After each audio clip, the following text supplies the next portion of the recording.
পঞ্চগড়ে শুরু হয়েছে হাড় কাঁপানো শীত। সপ্তাহ জুড়েই জেলার তাপমাত্রার পারদ ৮ থেকে ১২ ডিগ্রি সেলসিয়াসে ওঠানামা করছে। তেঁতুলিয়া আবহাওয়া পর্যবেক্ষণ কেন্দ্র সকাল ৬টায় জেলায় সর্বনিম্ন ১২.৫ ডিগ্রি সেলসিয়াস তাপমাত্রা রেকর্ড করেছে। এ সময় বাতাসের আর্দ্রতা ছিল ৯৯%। আরও খবর জানতে পঞ্চগড় থেকে সরাসরি যুক্ত হচ্ছে সহকর্মী কামরুজ্জামান টুটুল।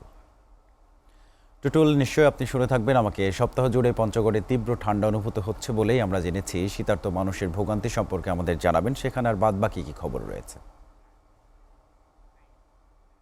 যেমনটি বলছিলেন, উত্তরের জেলা পঞ্চগড় শীত ঋতুর শুরুতেই কিন্তু পঞ্চগড়ে শুরু হয়েছে হাড় কাঁপানো শীত। ঘন কুয়াশা আর হিমেল বাতাসে কিন্তু এই এলাকার মানুষকে কঠিন তীব্রতার থেকে আরো কঠিন করে তুলেছে এই শীত।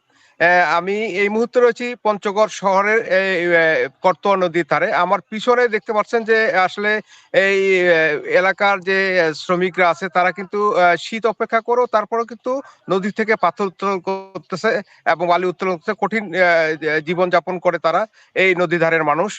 আমি দেখেছি যে গতকাল এবং পরশু ৩ দিন কিন্তু সূর্যের মুখ তেমন দেখা যায়নি। যদিও এক ১ ঘন্টা বা আধা ঘন্টার জন্য সূর্যের মুখ দেখা গেছে, কিন্তু সেই সূর্যের উত্তাপ কিন্তু তেমন ছড়াতে পারেনি। এতে কিন্তু এই এলাকার যে নিম্ন আয়ের মানুষ আছে তারা কিন্তু চরম দুর্ভোগে পড়েছে, সীমাহীন কষ্টে আছে তারা। আর যদি আবহাওয়ার তথ্য মতো বলি যে গতকাল ছিল ১২ ডিগ্রি সেলসিয়াস, আজকে কিন্তু সকাল ৬টা এবং ৯টার পরেও কিন্তু তেঁতুলিয়া আবহাওয়া পর্যবেক্ষণ কেন্দ্র আমাকে জানিয়েছেন যে সর্বনিম্ন ১২ ডিগ্রি সেলসিয়াস তাপমাত্রা রেকর্ড করেছে। এবং আমি দেখেছি যে এই কনকনে শীত এবং ঘন কুয়াশার কারণে পঞ্চগড় জেলার যে বিভিন্ন অঞ্চল বা হাট বাজার গুলো আছে, সন্ধ্যার পর থেকে তার লোকজন অনেক কমে যায় এবং লোকের চলাচলও খুব কমে যায় এবং বেশি প্রয়োজন ছাড়া লোক কিন্তু ঘরের থেকে বের হয় না। আমি দেখেছি পঞ্চগড় আধুনিক হাসপাতাল এবং জেলার যে আরো উপজেলা স্বাস্থ্য কমপ্লেক্স গুলো আছে সেগুলোতে কিন্তু শীতের প্রকোপ এবং শীতজনিত রোগীর প্রকোপ বেড়েছে। শীত জনিত রোগ বালাই বেশি বেড়েছে। আমি দেখেছি ঘুরে ঘুরে যে বেশিরভাগ শিশু এবং বয়স্করা আক্রান্ত হয়েছে।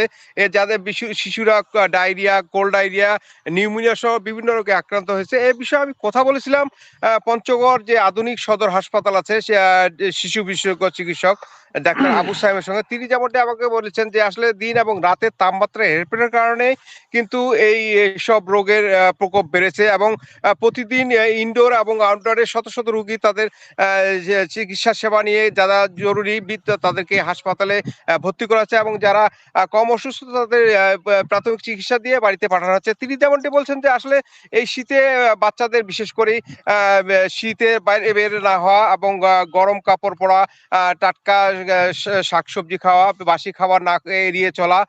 তো এই কথাই তিনি যেমনটি বলছেন। আর অন্যদিকে আমি বলি যে পঞ্চগড় জেলায় কিন্তু এই জেলা কিন্তু আসলে কৃষি ভিত্তিক জেলা, এই প্রান্তিক জেলা কি। আর এই জেলার প্রায় ৩০,০০০-এর মতো পাথর শ্রমিক, চা শ্রমিক আছে। তারা কিন্তু এই শীতে কিন্তু কঠিন দিনাতিপাত করে। তারা কিন্তু যেমনটি বলছে যে আসলে তারা শীতের কাপড় এবং শীতজনিত শীতের কাপড় তারা ওভাবে তারা করছে। এই বিষয়ে আমি কথা বলেছিলাম পঞ্চগড় যে জেলা প্রশাসক, তিনি যেমনটি আমাকে বলছেন যে ৫ উপজেলায় কিন্তু শীতার্ত মানুষের জন্য শীতবস্ত্র বিতরণ করা হচ্ছে এবং আরো ৬৫,০০০ শীতবস্ত্রের জন্য ত্রাণ ও দুর্যোগ মন্ত্রণালয়ে চাহিদা দেওয়া হয়েছে। আমি আরেকটা তথ্য জানিয়ে রাখি যে আসলে পঞ্চগড় শহরের যে গরম কাপড়ের দোকানগুলো আছে সেই দোকানগুলোতেও কিন্তু ভিড় বেড়েছে। আসলে নিম্ন আয়ের মানুষ যারা আছে তারা কিন্তু তারা সেখান থেকে ক্রয় করতেছে এবং তারা নিয়ে আসতেছে। তো পঞ্চগড় থেকে এই ছিল তাসফি আমার কাছে শীতের সর্বশেষ খবর। তাসফি।